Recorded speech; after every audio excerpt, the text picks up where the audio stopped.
thing that I love about this record, besides the it's a great record to just listen to, is that it's really clear what the story is, and that's something that I think that you are really good at, and that I wanted to ask you about. Like this record, I mean, you could always just go in a room with a rhythm section and make a trio record. I mean, that's, you could do that every day for the rest of your life and come up with new tunes and new ideas. But this is a real clear concept around this record about these instruments and about the history of that trio, um, and I love that. And I was thinking also about your Red Guitar Show, which could just be, hey, I'm gonna play a set of guitar music at Catalina's or whatever. But you wrote a whole show which tells a story that's feels like a folk tale, but then tie it all together with the history of jazz guitar and your personal history. So there's a real frame around it. It's a and then even and I know you did some tours where you went along Route 66. So again, you could just like, oh, I'm going to play some shows in the desert, but like that's a real clear idea. And even your role at USC, you're the artist in residence, which is different than being the chair or the assistant chair or whatever. And so it just seems like you're always putting a frame or a story around things that you're doing, and nothing is just another record or just another gig. Uh-huh. I'm just wondering if that's something you're conscious of, and if it's something you've always done, or was there like a light bulb moment where you said, oh, things need frames, things need stories. Well, God, that's really, a great way to ask that question. I've been very cognizant all the time. That's my I mean, I even thought to myself, there were times where like I used to play with Donald Bailey. Do you remember when he was in San Francisco? Sure. Like really the most creative guy maybe I've ever personally known. He's like Thelonious Monk level to Yeah. me, Yeah. unique, crazy, beautiful, his own way of looking at the world, yet it works. You Mm-hmm. know what I mean? That Mm-hmm. kind of thing. And he used to kind of like always be on me to like do new things, do stuff. And like, it was like, I always say, we called him Duck, he'd say like, come on, Bruce, what are you bringing? It's like, Duck, I'm playing bebop with you, and I mean, like, that was kind of what I wanted to do.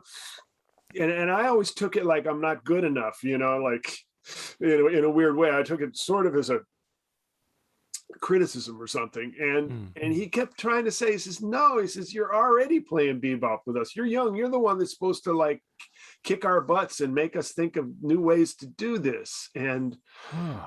And it kind of hurt because, I mean, basically I knew that I just like I didn't want to play with a sound like Pat Metheny or John Scofield, and I as much as I love their music, it didn't resonate with me. I even tried fusion for about 6 months once, and Mm-hmm. just because it was the new thing and everybody was doing it. And it just felt false to me. I just none of it I've been like listening to. I just didn't like playing it. I Yeah. didn't feel like I was telling a story that was real. And then I kind of look back at one point in my life. It's sort of like I gotta be me, I gotta be me, I gotta be me. That's like your 20s and 30s, right? And then around 40, you go, oh shit, I'm me. And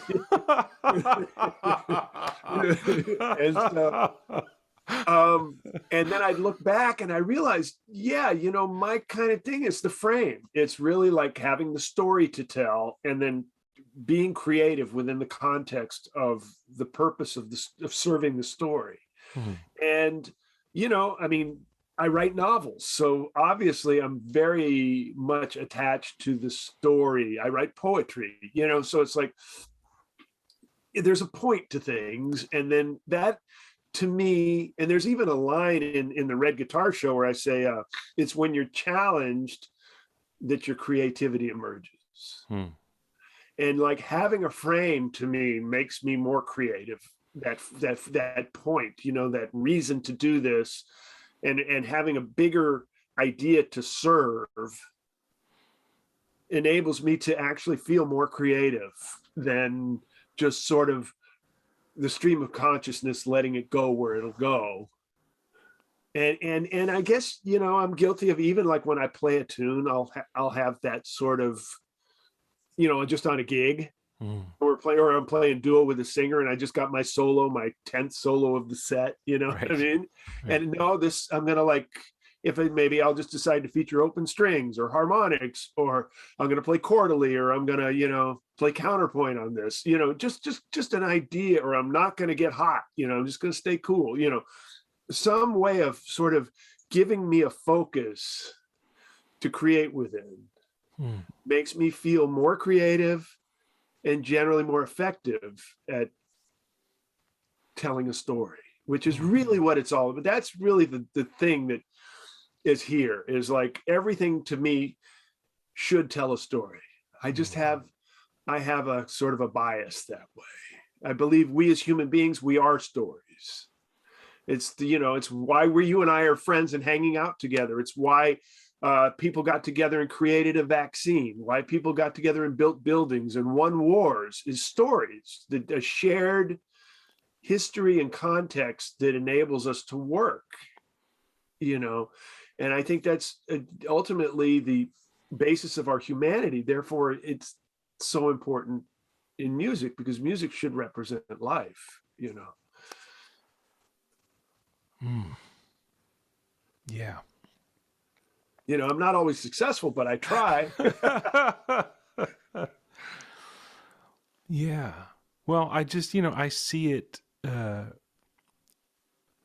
sometimes teaching at schools, and I see young people, and they don't all get that. Some of them are just, you know, how can I get a gig? How can I get another gig? And then it's real easy if you get good, you know, hustling gigs, which not everyone even gets good at, but 10, 20 years could go by, and then like you say, you all of a sudden you're 40, and then you and the you that you could be is just somebody who's just hustling gigs all the time, but not thinking about it in a bigger way, not thinking about the story, not thinking about the humanity, but just kind of stringing from one gig to the next. So I see the other end of that spectrum, and that's, you know, it's to me, it's something really striking about you and Yes, about your career. it's a global, or, you know, like in macro and micro, you can really go anywhere with this concept. I mean, I have a real problem with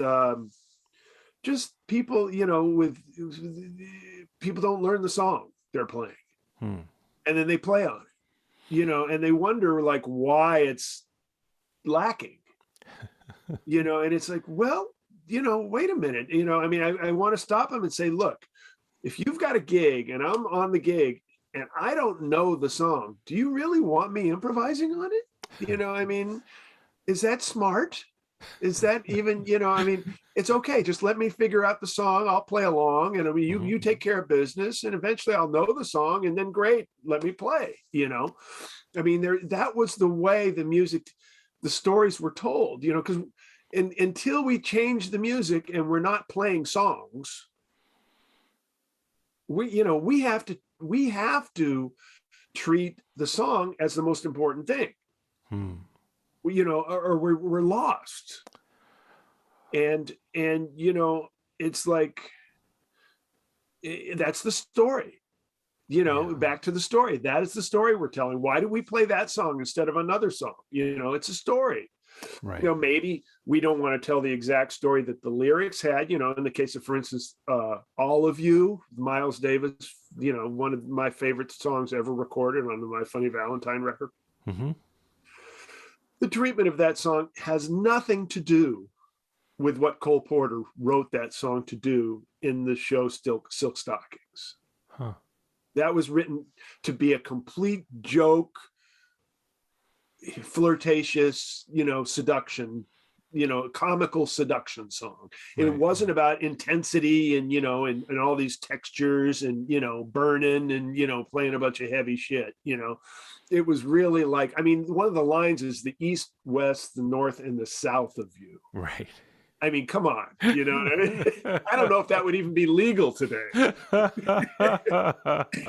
And yet, you know, like what Miles did was brilliant in the band, you know. I mean, don't get me wrong, and like I say, that's one of my all-time favorite recordings ever. But the story they created from that, they knew that song, and the story they created within the context of that song was very much their story. Yeah. Yeah. It comes across more. There's just so much more intensity. It's more like obsession, or this just real smoldering intensity. It's not played for laughs or Right. yeah. And you know, the sound of that chord, it wasn't the first time he used that sound, you know, in a song. Um, but you know, that dissonance in the song, I mean, it's kind of weird that he used that for the purpose that Cole Porter did use it for, in a flirtatious joking thing, Yeah. you know, because it's not really a sound of a, you know, that you expect with kind of like, you know, a Christmas Carol, or a, you know, or a, Right. you know, or a, you know, like a, my, you know, Bye Bye Blackbird or something, you know Right. what I mean? Right. It's really Right. got some darkness to that sound, and yet he masterfully, you know, worked it another way. But you know, Miles' way of playing it almost suits the harmony better. Yeah. Yeah. I hear that. I hear that. But you know, that's the, like I say, the choice was made. We're telling this story with this song, you know, and then, you know, being the leader of a group, that's your responsibility to set the tone so that everybody around you can create, you know, to the utmost of their ability. Because if it becomes formless, then you have it's just like a light bulb. You know, the light bulb needs the cover to, so that the energy can build up and create light. Otherwise, the Hmm. energy just dissipates into the air. Hmm. Yeah. Wow. What an image.